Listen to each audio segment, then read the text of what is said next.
টুঙ্গিপাড়া কোটালীপাড়া যাওয়ার যে রাস্তাটি গোপালগঞ্জ সদর থেকে, সেই সদরের একেবারেই ভেতরের একটি জায়গা এবং সেই কেন্দ্রের একেবারে রাস্তার উপরে এই ককটেল বিস্ফোরণের ঘটনা ঘটল।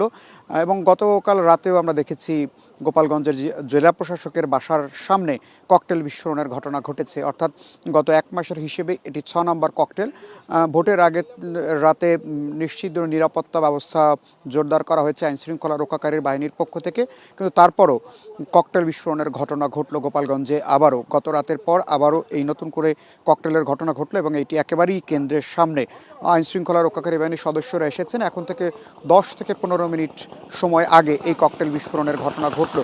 আমরা যদি একটু দেখাতে চাই যে এখনও ককটেল বিস্ফোরণের সেই দাগ রয়েছে রাস্তার উপরে।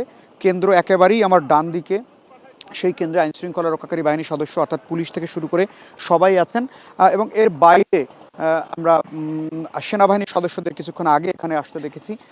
তারা এলাকাটি দিয়ে ঘুরে গেছেন এবং এই যে ককটেল বিস্ফোরণের ঘটনাগুলো এখানেই মূলত এই যে কেন্দ্রটি একেবারেই বাম পাশে এবং এই যে ককটেল এখানে বিস্ফোরণ করা হয়ে ককটেল বিস্ফোরণের ঘটনা ঘটেছে একেবারেই রাস্তার উপরে এবং কেন্দ্রটি রাস্তার সাথেই লাগোয়া। অর্থাৎ আগামীকাল এটি কেন্দ্রের ভেতরের জায়গা হিসেবেই হবে। অর্থাৎ সড়কে হয়তো যান চলাচল করবে, কিন্তু সড়কের লাগোয়া যে পয়েন্টটি আছে সেটি আসলে কেন্দ্র। এবং এই কেন্দ্রের সামনেই ককটেল বিস্ফোরণের ঘটনা ঘটলো গোপালগঞ্জ সদরের। আমি যেটি আছি একেবারেই গোপালগঞ্জ 2 আসন, এই সদর আসনেই ককটেল বিস্ফোরণের দ্বিতীয়বারের মতো ঘটনা ঘটলো। অর্থাৎ গত 24 ঘন্টার মধ্যে এটি দ্বিতীয় ঘটনা। এবং এছাড়া পুরো গোপালগঞ্জ জেলার যে হিসেব, তাতে আমরা দেখছি যে বিপুল সংখ্যক আইনশৃঙ্খলা রক্ষাকারী বাহিনীর সদস্য তাদের ডিপ্লয় করা হয়েছে। পুলিশের পক্ষ থেকে 1350 পুলিশ সদস্য তিনটি আসনে অর্থাৎ গোপালগঞ্জ জেলায় মোতায়েন করা হয়েছে।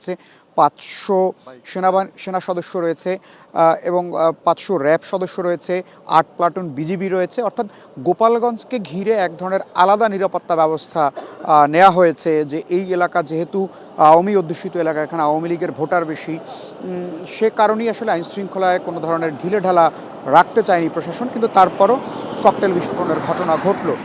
এবং যেখানে যারা আইনশৃঙ্খলা রক্ষাকারী বাহিনীর সদস্য ছিলেন তাদেরকে আমরা জিজ্ঞেস করেছিলাম যে কারা ফাটিয়েছে, মোটরসাইকেলে গিয়েছে কিনা বা কিভাবে তারা এসেছেন।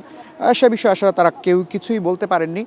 তারা আসলে কেন্দ্রের ভেতরে অর্থাৎ মাঠের ভেতরে অবস্থান করছিলেন। তারা যখনই এখানে এসেছেন তাদের সাথে কথা হয়েছে, তারা বলছেন যে তারা শুধু শব্দ শুনতে পেয়েছেন।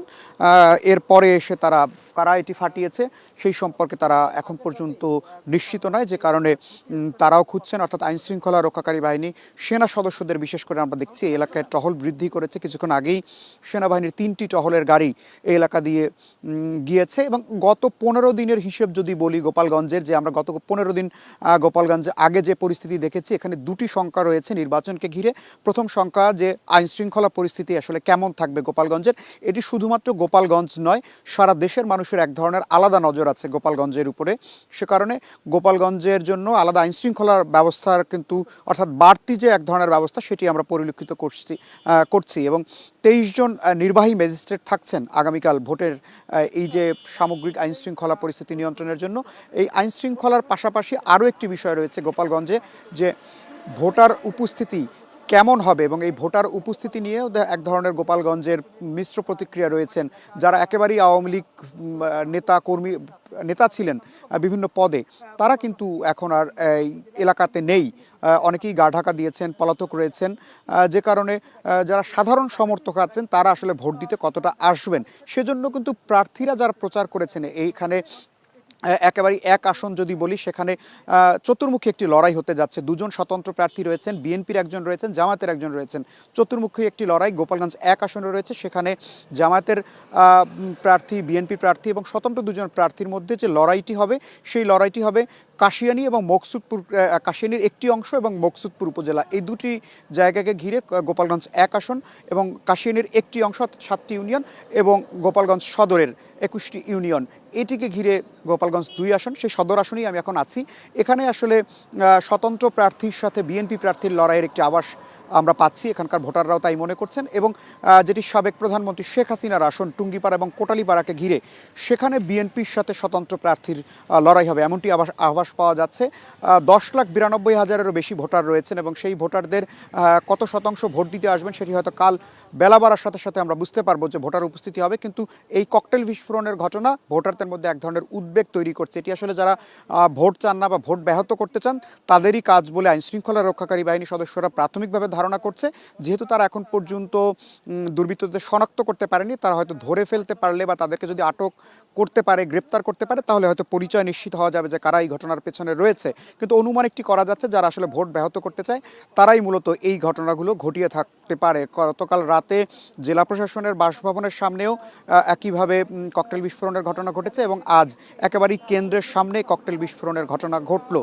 এবং পুরো এলাকাটিতেই অর্থাৎ গোপালগঞ্জের একেবারেই কোটালীপাড়ার শেষ প্রান্ত থেকে শুরু করে আমি যদি মকসুদপুর বা কাশিয়ানির একেবারে শেষ বর্ডার, যেখানে ফরিদপুর 1 আসন শেষ হয়েছে এবং গোপালগঞ্জ 1 আসন শুরু হয়েছে, অর্থাৎ আলফাডাঙ্গা এবং কাশিয়ানির যে বর্ডার, সেখান থেকে পুরো এলাকাটিতেই কিন্তু আমরা কিছুক্ষণ পরপর দেখছি আইনশৃঙ্খলা বাহিনী ব্যাপক টহল দিচ্ছেন যে কেউ কোনো ধরনের নাশকতা যেন করতে না পারে। এবং পুলিশ সদস্য, সেনাবাহিনীর সদস্য, আর্মি, র্যাব, বিজিবি সকল প্রকার এক ধরনের গোপালগঞ্জের অর্থাৎ ভোট যে এক ধরনের অন্য জায়গাগুলোতে আমরা যেরকম পরিস্থিতি দেখি সেই জায়গাগুলোতে এই ধরনের পরিস্থিতি আসলে দেখি না, কিন্তু এখানে এক ধরনের থমথম পরিস্থিতি রয়েছে। আমরা দেখতে পাচ্ছি যে আইনশৃঙ্খলা রক্ষাকারী বাহিনীর সদস্যরা তারাও এসেছেন এবং টহল দিচ্ছেন, সেনাবাহিনীর গাড়ি মূলত যাচ্ছেন এবং নির্বাচনী সরঞ্জাম অনেক জায়গাতে এখনও যেই জায়গাগুলোতে পৌঁছেছে সেই জায়গাগুলোতে যেন অক্ষত থাকে, অর্থাৎ ভোট কেন্দ্রগুলো যেন অক্ষত থাকে, সেই জায়গাগুলোতে আইনশৃঙ্খলা রক্ষাকারী বাহিনীর টহল বাড়ানো হয়েছে। এবং একটি ককটেল বিস্ফোরণের ঘটনা ঘটল অর্থাৎ নির্বাচনের আগের রাতে একেবারে এই কেন্দ্রের সামনে। নিশ্চয়ই আইনশৃঙ্খলা রক্ষাকারী বাহিনী বিষয়গুলোকে নজরে রাখবে এবং টহল তারা জোরদার করছে আর যেন এরকম কোনো ঘটনা না ঘটে। এই গোপালগঞ্জের এখন পর্যন্ত এই ছিল এখনকার সর্বশেষ যে পরিস্থিতি আমার কাছে। নিশ্চয়ই আরও যে কোনো ঘটনা নিয়ে গোপালগঞ্জের ভোটের উত্তাপ নিয়ে, ভোটার উপস্থিতি নিয়ে আমরা আবারও চ্যানেল ওয়ানের পর্দায় যুক্ত হব। সেটি রাতে এবং আগামীকাল দিনভর আমরা সেই সংবাদ চ্যানেল ওয়ানের পর্দায় তুলে ধরব।